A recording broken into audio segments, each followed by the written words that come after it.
اعوذ باللہ من الشیطان الرجیم بسم اللہ الرحمن الرحیم لا جناح علیکم ان طلقتم النساء ما لم تمسوهن او تفرضوا لهن فریضہ ومتعوهن علی الموسع قدره وعلی المقتر قدره متاعا بالمعروف حقا علی المحسنین وَإِن طَلَّقْتُمُوهُنَّ مِن قَبْلِ أَن تَمَسُّوهُنَّ وَقَدْ فَرَضْتُمْ لَهُنَّ فَرِيضَةً فَنِصْفُ مَا فَرَضْتُمْ إِلَّا أَن يَعْفُونَ أَوْ يَعْفُوَ الَّذِي بِيَدِهِ عُقْدَةُ النِّكَاحِ وَأَن تَعْفُوا أَقْرَبُ لِلتَّقْوَىٰ وَلَا تَنْسَوُا الْفَضْلَ بَيْنَكُمْ ان اللہ بما تعملون بصیر۔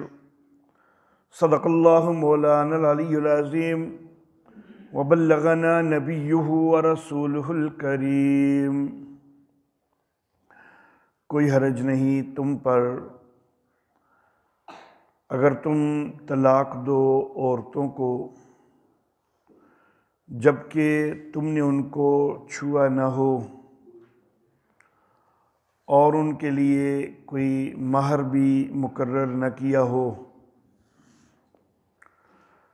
اور ان کو کچھ سامان دے دو وسعت والے کے لیے اس کی طاقت کے مطابق اور تنگ دست کے لیے اس کی قدرت کے مطابق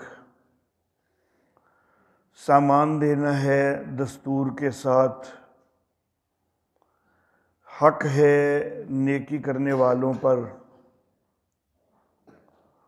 اور اگر تم ان کو طلاق دو اس سے پہلے کہ تم نے ان کو چھوا ہو اور تحقیق تم ان کے لیے مہر مقرر کر چکے ہوئے ہو، تو نصف ہے اس کا کہ جو تم نے مقرر کیا، مگر یہ کہ وہ معاف کر دیں یا وہ معاف کر دے کہ جس کے ہاتھ میں نکاح کی گرہ ہے، اور اگر تم معاف کر دو تو یہ تقویٰ کے زیادہ قریب ہے۔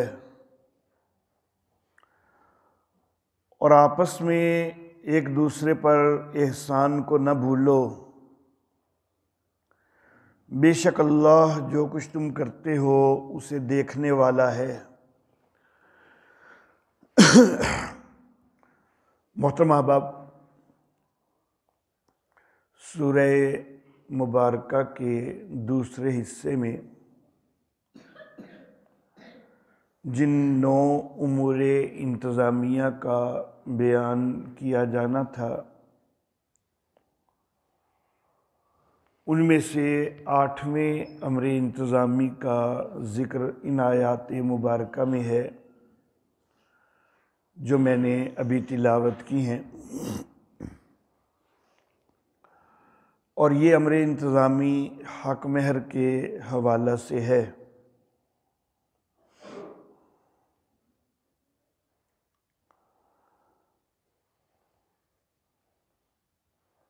نکاح کے وقت حق مہر مقرر کرنا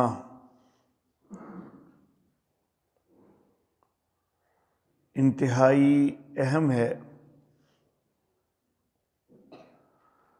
اور مہر کے بغیر نکاح نہیں ہوتا۔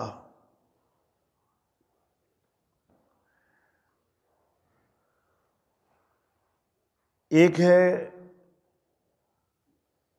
مہر ہونا اور ایک ہے مہر مقرر ہونا۔ مہر مقرر نہیں ہوا، اتفاقاً اس کا نکاح کے وقت تذکرہ نہیں ہوا، تو اس سے بہرحال نکاح ہو جائے گا۔ اور ایک ہے کہ مہر کا انکار کر دیا جائے کہ ہم نے مہر رکھنا ہی نہیں، تو یہ مہر جو ہے یہ اللہ رب العزت کی طرف سے ایک فریضہ ہے، تو جب نکاح کے فریضہ کا ہی انکار ہو جائے تو نکاح نہیں ہوگا۔ اگر دونوں خاندان، لڑکے کا خاندان اور لڑکی کا خاندان آپس میں یہ طے کر لیں کہ ہم نے حق مہر رکھنا ہی نہیں، تو پھر تو نکاح ہی نہیں ہوگا۔ البتہ اگر کوئی ایسی بات وہ طے نہیں کر رہے لیکن اتفاقاً نکاح کے وقت حق مہر کی بات نہیں آئی، اس سے نکاح بہرحال ہو جاتا ہے، لیکن شرعی طور پر خود بخود ایک مہر متعین ہو جاتا ہے جس کو مہر مثل کہا جاتا ہے۔ تو گویا کہ یہ نکاح جو ہے یہ مہر کے بغیر نہیں ہوتا، اگرچہ مہر مقرر کرنے کے بغیر ہوا لیکن مہر کے بغیر نہیں ہوا۔ تو جو مہر کے بغیر ہے تو وہ نکاح ہی کوئی نہیں، لیکن مہر مقرر کرنا فرض نہیں ہے، مہر مقرر کیے بغیر بھی نکاح ہو جاتا ہے۔ مہر مثل جو ہے یہ کیا چیز ہوتی ہے جو کہ خود بخود متعین ہو جاتا ہے اگر نکاح کے وقت مہر کا کوئی تذکرہ نہ آیا ہو، اتفاقاً بھول گئے ہیں، لاپرواہی ہو گئی ہے، کوئی ذکر نہیں ہوا مہر کے حوالہ سے، تو مہر مثل خود بخود لازم ہو جاتا ہے۔ مہر مثل میں لڑکی کے خاندان کی دیگر لڑکیوں کو دیکھا جاتا ہے کہ لڑکی کے خاندان کی دیگر لڑکیوں کا اوسط مہر وہ کیا ہے۔ اس میں پھر کئی اور چیزوں کا بھی لحاظ کیا جاتا ہے کہ لڑکی کے خاندان کی دیگر لڑکیاں اور خود یہ لڑکی، ان کی دینی حیثیت وہ کس طرح کی ہے، مالی حیثیت کس طرح کی ہے، خوبصورتی میں کیا یہ برابر ہیں یا نہیں، جہاں نکاح ہو رہا ہے وہ کیسا خاندان ہے، یہ کافی ساری چیزوں کا خیال کیا جاتا ہے۔ تو بہرحال جو اس خاندان کی مختلف چیزوں کے لحاظ سے تقریباً اسی لڑکی کے ہم پلہ دوسری لڑکیاں ہوں، ان کا جو حق مہر متعین ہوا ہے اس کو دیکھا جاتا ہے اور اسی کی ایک اوسط کے ساتھ اس کا حق مہر خود بخود متعین ہو جاتا ہے۔ اس کو مہر مثل کہا جاتا ہے۔ یہاں پر اللہ رب العزت ازدواجی تعلق قائم ہونے سے پہلے طلاق ہو جانے پر مہر کا تذکرہ فرما رہے ہیں ان آیات میں۔ تو گویا کہ دو چیزیں اہم ہیں، ایک یہ کہ مہر متعین ہوا ہے یا نہیں، اور دوسری یہ کہ ازدواجی تعلق قائم ہوا ہے یا نہیں۔ یہ دونوں چیزیں بڑی اہم ہیں، اور ازدواجی تعلق کے حوالہ سے مزید بات یہ ہے کہ اگر میاں بیوی کو ایسی تنہائی میسر آ چکی کہ جس میں ازدواجی تعلق قائم کیا جا سکتا تھا، آگے یہ تحقیق کرنا لازم کوئی نہیں کہ انہوں نے تعلق قائم کیا ہے یا نہیں کیا۔ ایسی تنہائی اگر میسر آ چکی کہ جس میں ازدواجی تعلق قائم کیا جا سکتا تھا تو اس کو خلوت صحیحہ کہتے ہیں۔ تو خلوت صحیحہ اگر ان کے درمیان ہو چکی ہے تو پھر ازدواجی تعلق قائم ہونے کے احکام ہی لگیں گے۔ عملی طور پر آگے انہوں نے قائم کیا ہے یا نہیں کیا، اس کا ان سے پوچھنے کی کوئی ضرورت نہیں۔ خلوت صحیحہ ہو چکی ہے نکاح کے بعد تو پھر حق مہر کے حوالہ سے یہی خیال کیا جائے گا کہ ازدواجی تعلق قائم ہو چکا۔ تو بہرحال دو چیزیں اہم ہیں، ایک یہ کہ مہر مقرر ہوا ہے یا نہیں ہوا، اور دوسری یہ کہ خلوت صحیحہ ہوئی ہے یا نہیں ہوئی، یا ازدواجی تعلق قائم ہوا ہے یا نہیں ہوا۔ پھر ان دونوں چیزوں کو مد نظر رکھتے ہوئے صورتیں بن جائیں گی چار۔ پہلی صورت یہ کہ مہر بھی متعین کوئی نہ ہوا ہو اور خلوت صحیحہ بھی کوئی نہیں ہوئی، ازدواجی تعلق بھی قائم کوئی نہیں ہوا، دونوں کام ہی نہیں ہوئے۔ تو اس کے لیے حق مہر کیا ہے، اس کا تذکرہ یہاں پر آیت نمبر 236 کے اندر ہے کہ وَمَتِّعُوهُنَّ، اور ان کو کچھ سامان دے دو، کچھ متاع دے دو۔ اس کی تفصیل انشاءاللہ میں ابھی ذکر کر دیتا ہوں۔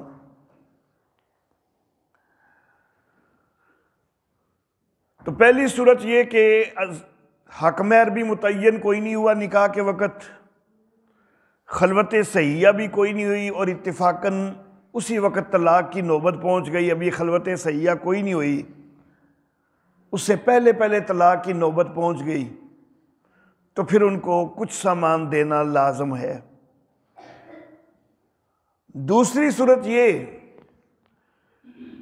کہ حق مہر تو مقرر ہوا تھا لیکن ابھی ازدواجی تعلق پر نوبت نہیں آئی، اور اس سے پہلے طلاق ہو گئی، خلوت صحیحہ بھی نہیں ہوئی اور اس سے پہلے طلاق ہو گئی۔ تو اس صورت کا تذکرہ اللہ رب العزت یہاں پر آیت نمبر 237 میں فرما رہے ہیں کہ فَنِصْفُ مَا فَرَضْتُمْ، تو جتنا تم نے مقرر کیا ہے پھر اس میں سے آدھا ہوگا۔ اگر حق مہر متعین ہو چکا لیکن خلوت صحیحہ نہیں ہوئی اور طلاق تک نوبت آ گئی تو آدھا حق مہر دینا ہوگا۔ یہ دو صورتیں جو ہیں ان کا یہاں پر اللہ رب العزت نے تذکرہ فرمایا ہے۔ تیسری صورت یہ کہ حق مہر متعین کوئی نہیں ہوا تھا نکاح کے وقت لیکن خلوت صحیحہ ہو چکی، ازدواجی تعلق قائم ہو چکا، تو اس کے اوپر کیا ہوگا، وہ مہر مثل ہوگا۔ وہ دیگر دلائل سے ثابت ہے، یہاں پر اس مقام پر اس کا تذکرہ نہیں ہے۔ اور مہر مثل کی میں وضاحت پہلے کر چکا ہوں کہ لڑکی کے خاندان کی دیگر اس کے ہم پلہ لڑکیوں کو دیکھا جائے گا اور ان کے مہر کی ایک اوسط بنا کے تو وہ اس کا بھی مقرر سمجھا جائے گا۔ اور چوتھی صورت یہ کہ دونوں کام ہو چکے ہوں، حق مہر بھی متعین ہوا، خلوت صحیحہ یا ازدواجی تعلق بھی قائم ہوا، تو پھر پورا حق مہر جو ہے وہ دینا ہوگا۔ یہاں پر پہلی دو صورتوں کا تذکرہ ہے، بعد والی دو صورتوں کے لیے دیگر جو ہے وہ دلائل موجود ہیں۔ تو اللہ رب العزت ارشاد فرماتے ہیں کہ لا جناح علیکم، تم پر کوئی حرج نہیں، ان طلقتم النساء، اگر تم طلاق دے دو عورتوں کو، ما لم تمسوہن، جبکہ تم نے ان کو چھوا نہیں، اور تفرضوا لہن فریضہ، یا ان کے لیے حق مہر متعین کوئی نہیں کیا، دونوں کام ہی کوئی نہیں کیے اور تم طلاق دے دو، تو حرج کوئی نہیں۔ حرج کوئی نہیں سے مراد یہ ہے کہ طلاق دینی ایسی حالت میں بھی جائز ہے، باقی طلاق دینا خود بخود ایک حرج والی چیز ہے۔ وہ والا حرج تو ہے ہی ہے جو طلاق دے کے خاندان کو برباد کر دیا، گھر برباد کر دیا، وہ والا حرج تو ہے ہی ہے۔ لیکن یہ جو یہاں پر ہے کہ لا جناح علیکم، تم پر کوئی حرج نہیں، مراد ہے گناہ نہیں، طلاق اس وقت بھی جائز ہے اگر ناگزیر ہو جائے۔ بعض اوقات حالات ایسے ہو جاتے ہیں کہ ابھی ازدواجی تعلق بھی قائم نہیں ہوا اور طلاق دینا حالات کی وجہ سے مجبوری بن جاتی ہے، ناگزیر ہو جاتا ہے، تو طلاق اگر تمہیں دینی پڑ جائے تو دے سکتے ہو، کوئی حرج نہیں، جبکہ تم نے ان کو چھوا بھی نہیں، حق مہر بھی متعین کوئی نہیں کیا۔ وَمَتِّعُوهُنَّ، اور ان کو کچھ سامان دے دو۔ یہ جو کچھ سامان ہے اس کی تفصیل کے اندر پھر آگے مختلف فقہاء کی آراء کا کچھ نہ کچھ اختلاف بھی ہو جاتا ہے، کیونکہ قرآن حکیم نے اس چیز کو اجمالاً ذکر کیا ہے، اس کی کوئی باقاعدہ مقدار قرآن حکیم نے ذکر کوئی نہیں کی۔ تو بہرحال امام اعظم ابو حنیفہ رحمہ اللہ اور احناف کا مسلک یہ ہے کہ متعوہن سے ایک جوڑا کپڑوں کا اس کی حیثیت کے مطابق دینا یہ مراد ہوگی۔ حیثیت کا تذکرہ تو یہاں پر خود قرآن حکیم میں ہے کہ علی الموسع قدرہ وعلی المقتر قدرہ، جو وسعت والا ہے اس کے لیے اس کی طاقت کے مطابق، جو تنگ دستی والا ہے اس کے لیے اس کی طاقت کے مطابق۔ ایک جوڑا کپڑوں کا جو کہا احناف نے،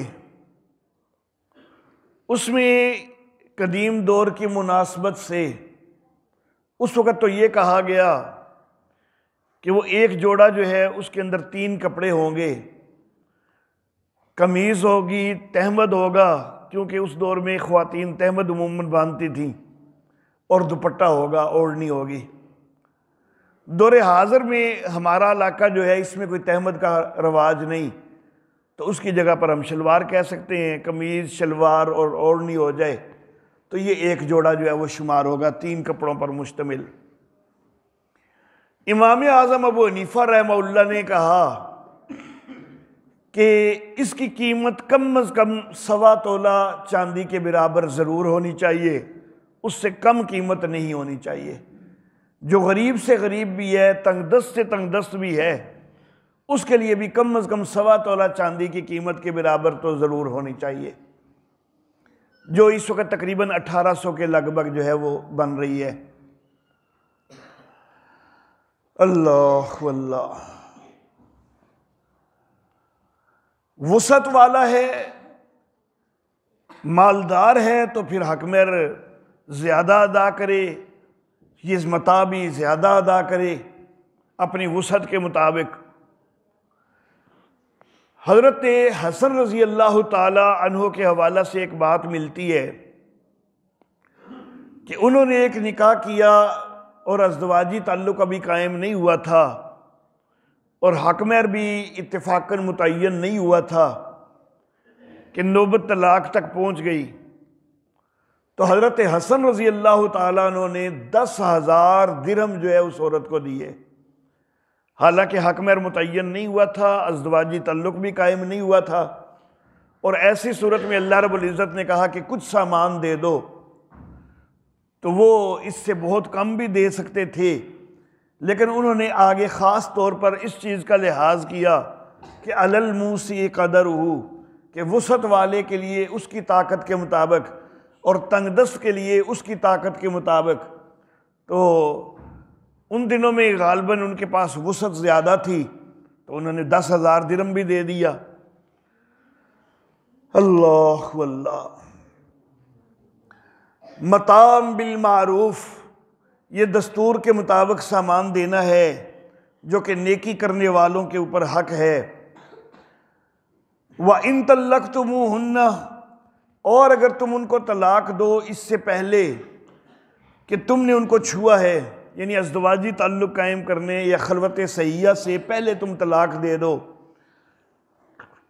وَقَدْ فَرَضْتُمْ لَهُنَّ فَرِيضَةً، لیکن تم ان کے لیے مہر بہرحال مقرر کر چکے ہوئے ہو، فَنِصْفُ مَا فَرَضْتُمْ، تو پھر جتنا تم نے مقرر کیا ہے اس میں سے نصف ہوگا۔ یہاں پر یہ چیز بڑی اہم ہے کہ حق مہر کتنا متعین کرنا چاہیے۔ عام طور پر جس وقت ہم نکاح پڑھانے کے لیے جاتے ہیں نا، تو عموماً لوگ یہ کہتے ہیں کہ جی کئی سب جو شرعی حق مہر ہے وہ لکھ لیں۔ اب شرعی حق مہر کوئی شریعت نے کوئی ایک متعین مقدار تو فکس کر کوئی نہیں دی، لیکن جملہ یہ عموماً بولا جاتا ہے کہ سب جو شرعی حق مہر ہے وہ لکھ لیں۔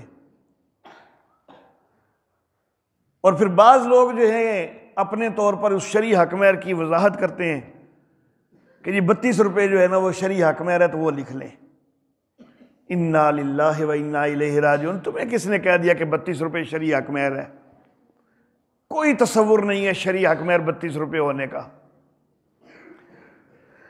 اللہ واللہ، اصل معاملہ یہ ہے کہ حق مہر کی ایک کم از کم مقدار فقہا متعین کرتے ہیں۔ احناف کے نزدیک حق مہر کی جو کم از کم مقدار ہے وہ 10 درہم ہے، اور درہم ہوتے تھے چاندی کے۔ 1 درہم جو ہے نا وہ 3.168 گرام چاندی بنتا ہے۔ 1 درہم 3.168 گرام چاندی بنتا ہے۔ اب احناف کے نزدیک حق مہر کی کم از کم مقدار ہے 10 درہم، تو یہ جو 10 درہم ہے یہ بنتا ہے 31.68 گرام چاندی۔ اب جب اشاریے کے بعد 5 سے اوپر ہو نا تو ایک درجہ ویسے اشاریے کو چھوڑ کے بڑھا لیتے ہیں، تو 31.68 کی بجائے آسانی کے لیے بعض لوگ پھر 32 کر دیتے ہیں۔ تو اصل معاملہ تھا 32 گرام چاندی کا۔ تو ممکن ہے کہ کسی زمانے میں چاندی کے جب سکے چلتے تھے تو وہ سکہ 1 گرام کا ہو، 1 روپے کا سکہ 1 گرام کا شاید بنایا گیا ہو، تو 32 گرام کے اندر 32 سکے آتے ہوں، تو اس وقت کسی بزرگ نے کہہ دیا ہو کہ بھائی 32 روپے حق مہر ہے، تو وہ اصل میں تو تھا کہ 32 گرام چاندی حق مہر ہے، جو کہ اس وقت 32 روپے میں بن رہی ہے۔ لیکن وہ چاندی کا ریٹ بڑھتا بھی جائے تو 32 روپے ادھر ہی کھڑے رہ گئے، تو یہ تو نہیں ہو سکتا نا۔ آج کا چاندی کا ریٹ ابھی ابھی آتے آتے جو ہے وہ نیٹ سے جو میں دیکھ کے آیا ہوں، آج 5 دسمبر کا، تو وہ 1 گرام کا 1280 روپے ہے۔ تو اب وہ 32 روپے جو ہے وہ کیا ابھی بھی ٹکا رہے گا؟ اللہ اللہ۔ تو 10 درہم جو ہے جو کہ حق مہر کی کم از کم مقدار ہے، تو وہ اس وقت جو آج کے ریٹ کے مطابق بن رہی ہے نا، اور ریٹ تو روزانہ بدلتا رہتا ہے، تو وہ 4055 روپے 4 پیسے بن رہے ہیں۔ اچھا، فی گرام 128 روپے، وہ بڑی معذرت، وہ 0 کے بعد ہے۔ 1 گرام جو ہے وہ 128 روپے، 10 گرام جو ہے وہ 1280 کا، تو 32 گرام جو ہے وہ 4055 روپے 4 پیسے بنتے ہیں۔ اور لیکن یہ ہے کم از کم مقدار حق مہر کی، کہ جو تنگ دست سے تنگ دست بھی ہے نا وہ اتنا تو بہرحال ضرور دے۔ تو لیکن لوگوں نے سارے نہیں اپنے آپ کو سب تو بڑا تنگ دست جڑا نا تصور کر لیا۔ یہ تو کم از کم مقدار تھی، لوگوں نے اسی کو جو ہے نا وہ حتمی کر دیا کہ جی بس 32 گرام چاندی جو ہے تو بس یہی رکھنی ہے، بلکہ اس کو بھی انہوں نے 32 روپے بنا دیا۔ تو کیا ساری اتنے زیادہ تنگ دست ہیں؟ ہمارا معاشرہ کوئی اتنا ہی زیادہ غریب ہو گیا ہے؟ کوئی بھی لاکھوں میں نہیں کھیر رہا، کوئی بھی کروڑ پتی ارب پتی ہمارے معاشرے میں کبھی بھی نہیں آیا سامنے۔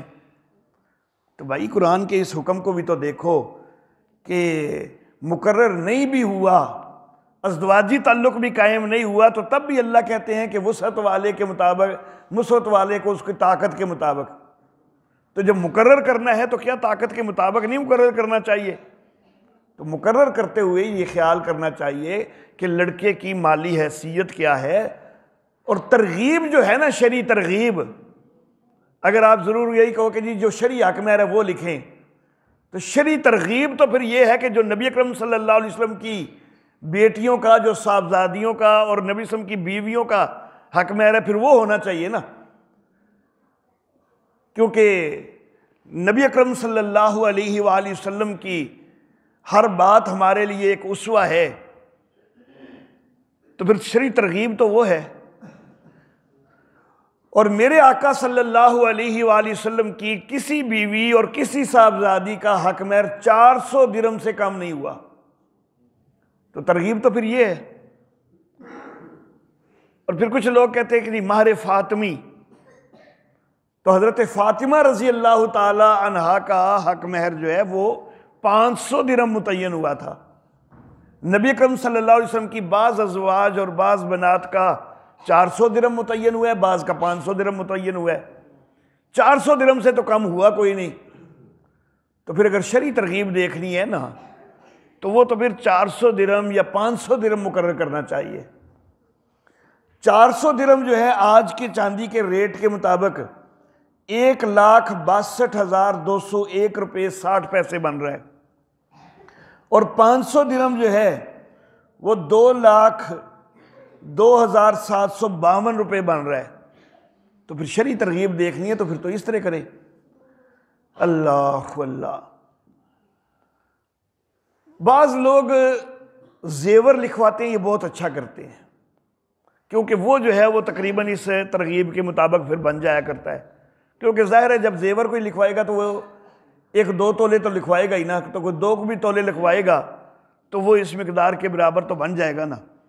تو زیور لکھوانا یہ زیادہ مناسب ہے دور حاضر میں، کیونکہ نقد رقم میں عموماً 20,000 30,000 سے آگے بڑھنے کو جو ہے نا وہ پریشانی ہو جاتی ہے ان کے اوپر، نقد رقم میں اس سے آگے بڑھتے ہی نہیں ہیں۔ تو بہرحال اصل معاملہ یہ ہے کہ شرعی ترغیب یہ ہے کہ لڑکے کی حیثیت کے مطابق جتنا وہ زیادہ سے زیادہ دے سکتا ہو اتنا حق مہر ہونا چاہیے، کم سے کم والی بات کوئی نہیں ہے، جتنا زیادہ سے زیادہ وہ دے سکتا ہو۔ نبی اکرم صلی اللہ علیہ وآلہ وسلم کی وسعت جو ہے وہ کبھی بھی بہت زیادہ نہیں ہوئی۔ حضرت علی رضی اللہ تعالیٰ عنہ بہت زیادہ کوئی مالدار نہیں تھے، پھر بھی 500 درہم جو کہ دور حاضر میں جو ہے وہ 2 لاکھ سے اوپر بن رہا ہے۔ تو جب نبی اکرم صلی اللہ علیہ وآلہ وسلم جن کی کبھی بھی اتنی زیادہ وسعت بھی نہیں ہوئی، اس کے باوجود وہ اتنا مقرر کرتے ہیں اپنی ازواج کے لیے، حضرت علی رضی اللہ تعالیٰ عنہ وہ اتنا زیادہ مقرر کرتے ہیں، تو پھر ترغیب تو زیادہ مقرر کرنے کی ہے نا۔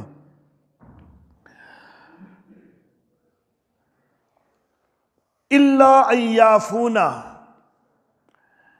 اگر طلاق دے دو ازدواجی تعلق قائم کرنے سے پہلے، حق مہر تم مقرر کر چکے ہو تو پھر اس کا نصف دینا ہے، لیکن اگر وہ خواتین خود وہ نصف بھی معاف کر دیتی ہیں کہ ازدواجی تعلق تو قائم ہوا کوئی نہیں، اس سے پہلے طلاق پر نوبت آ گئی ہے، تو وہ کر سکتی ہیں، معاف کر سکتی ہیں، لیکن صرف وہی نہیں معاف کر سکتی۔ ہم نے یہی سمجھ رکھا کہ صرف عورت ہی معاف کرے تو کرے، یہاں پر آگے جو ترغیب ہے اللہ رب العزت نے جو اگلی بات کہی ہے کہ او یعفو الذی بیدہ عقدۃ النکاح، یا وہ معاف کرے کہ جس کے ہاتھ میں نکاح کی گرہ ہے، یعنی خاوند معاف کرے۔ خاوند کا معاف کرنا کیا ہے میں اس کی وضاحت ابھی کرتا ہوں۔ اور پھر ترغیب کیا ہے؟ وَأَن تَعْفُوا أَقْرَبُ لِلتَّقْوَىٰ، یہ ترغیب مردوں کو ہے کہ تم معاف کرو تو یہ تقویٰ کے زیادہ قریب ہے۔ ہم نے صرف عورتوں کے اوپر ہی معافی ڈال دیا کہ عورتیں معاف کر دیں۔ اللہ اللہ، حالانکہ اللہ تو مردوں کو کہہ رہے ہیں کہ تم معاف کرو، یہ زیادہ قریب ہے تقویٰ کے۔ دیکھیں حق مہر متعین ہو گیا تھا لیکن ازدواجی تعلق قائم نہیں ہوا، تو شریعت نے کہا کہ آدھا حق مہر دینا ہے۔ مثال کے طور پر فرض کرو 1 لاکھ متعین ہوا، اب ازدواجی تعلق قائم نہیں ہوا، پہلے طلاق ہو گئی، تو 50,000 دینا ہو جائے گا۔ اب چاہے تو عورت کہے کہ میں 50,000 بھی نہیں لیتی، کر سکتی ہے، معاف کر سکتی ہے، لیکن اگر وہ 50,000 لینے پہ رضامند ہے، دوسری طرف مرد کہے کہ نہیں مقرر تو 1 لاکھ ہوا تھا، میں پورا 1 لاکھ ہی دے دیتا ہوں، جو کٹوتی شریعت نے کہی ہے میں وہ کٹوتی معاف کر دیتا ہوں۔ مرد کا معاف کرنا یہ ہے کہ شریعت نے اگرچہ مجھے گنجائش دی ہے کہ میں آدھا جو ہے وہ کاٹ سکتا ہوں، لیکن میں وہ کٹوتی معاف کرتا ہوں، میں پورا ہی دے دیتا ہوں پھر بھی۔ اللہ کہتے ہیں یہ تقویٰ کے زیادہ قریب ہے۔ ترغیب تو اس کی ہے کہ تم مقرر کر چکے ہو تو پھر پورا ہی دو، تو وہ زیادہ اہم ہے، زیادہ بہتر ہے۔ اللہ اللہ۔ اور ہمارے معاشرے کے اندر ایک اور بڑی خرابی جو ہے وہ یہ ہے کہ ہم نے یہ سمجھ رکھا ہے کہ حق مہر اس وقت دینا ہے کہ جس وقت طلاق ہو جائے، یا پھر اگر کوئی آدمی فوت ہو جائے تو پھر اس کی وراثت تقسیم کرتے ہوئے بیوی کو وراثت میں سے حق مہر کی رقم، وہ بھی کوئی کرتے ہیں اور کوئی کرتے ہیں نہیں کرتے وہاں پر بھی۔ حالانکہ بھائی طلاق یا بیوگی نکاح ٹوٹنا ہوتا ہے، اور حق مہر نکاح ٹوٹنے کے متعلق نہیں ہے، حق مہر نکاح ہونے کے متعلق ہے، یہ نکاح کرنے کے متعلق ہے، نہ کہ نکاح ٹوٹنے کے متعلق۔ ہم نے اس کو نکاح کے ٹوٹنے کے متعلق بنا لیا، ساری زندگی ادا نہیں کرتے، اور جس وقت طلاق دے دی تو پھر چلو جی اب ادا کرنا ہے، یا بیوہ ہو گئی ہے تو اب جی وراثت میں سے ادا کیا جائے گا۔ حالانکہ یہ نکاح کرنے سے متعلق ہے، اس کو جتنا جلد ہو ادا کرنا چاہیے، اور جب تک یہ ادا نہیں کیا گیا یہ مرد کے ذمے عورت کا قرض ہوتا ہے۔ اللہ واللہ۔ اور زکوٰۃ کا مسئلہ آپ احباب کو معلوم ہے کہ اگر ایک آدمی کے ذمے قرض ہو نا تو اس کو اپنی کل رقم میں سے پہلے قرض کی مقدار نکالنی ہوتی ہے، اور پھر دیکھنا ہوتا ہے کہ میرے پر باقی میرے پاس رقم کتنی ہے تو زکوٰۃ اس پر دینی ہے۔ تو یہ جو قرض کی رقم نکالنی ہوتی ہے نا، اس کی زکوٰۃ اس نے دینی ہوتی ہے کہ جو قرض خواہ ہے۔ تو عورت کو بے شک حق مہر نہیں ملا نا، تو اس کے باوجود وہ مالیت عورت کی شمار ہوگی، اس کے اوپر عورت کے اوپر جو ہے وہ زکوٰۃ لازم ہوگی۔ ہم خواتین کو یہ مسئلہ بتلاتے ہی نہیں ہے کہ تہاڈے تے بھی زکوٰۃ لازم ہو سکتی، ان کو بتائیں نا تو پھر وہ حق مہر جو ہے نا وہ زبردستی بھی نکلوا لیں، پھر بتایا ہی نہیں جاتا کہ تہاڈے تے بھی زکوٰۃ واجب ہوئی جا رہی ہے، تسی نہیں دے رہی ہیں۔ اللہ اللہ۔ تو جتنا حق مہر ہے وہ اصل میں عورت کی ملکیت ہے، مرد نے نہیں دیا تو تب بھی وہ عورت کی ملکیت ہے، اور اس کی زکوٰۃ عورت کے ذمے واجب ہو رہی ہے، مرد نے وہ ادا کرنا ہے، یہ قرضہ ہے۔ اور ترغیب یہی ہے کہ ازدواجی تعلق سے پہلے پہلے پورا حق مہر ادا کر دیا جائے۔ اللہ واللہ۔ لیکن اگر بہرحال کوئی نہیں کر سکتا تو شریعت نے زیادہ سختی نہیں کی، اگر ازدواجی تعلق سے پہلے کرنے کی حیثیت نہیں ہے، فوری طور پر اتنی رقم وغیرہ موجود نہیں ہے، تو شریعت نے گنجائش ضرور دی ہے کہ چلو بعد میں کر لینا۔ اب نکاح نامہ کے اوپر ایک لفظ لکھا ہوتا ہے معجل اور دوسرا غیر معجل۔ معجل جو ہے یہ عجلت سے ہے کہ جلدی، فوری۔ تو وہ جو معجل ہوتا ہے نا تو اس کو تو وہ کہتے ہیں کہ چلو جی یہ تو ازدواجی تعلق سے پہلے پہلے دینا ہے، وہ تو دے دیتے ہیں۔ لیکن وہ جو غیر معجل ہے نا اس کا مطلب یہ نہیں تھا کہ یہ کبھی بھی نہیں دینا، اس کا مطلب یہ تھا کہ یہ فوری نہیں ہے لیکن جتنا جلدی ہو سکے دینا ہے۔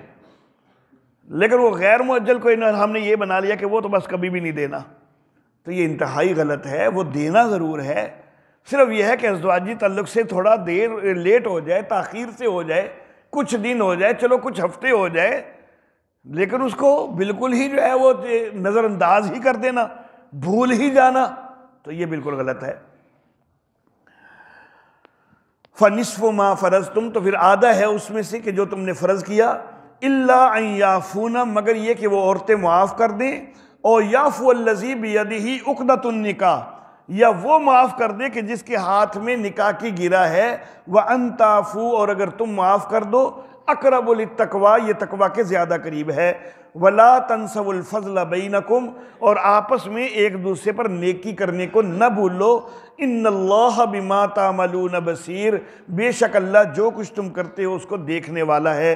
وَآخِرُ دَعْوَانَا أَنِ الْحَمْدُ لِلَّهِ رَبِّ الْعَالَمِينَ۔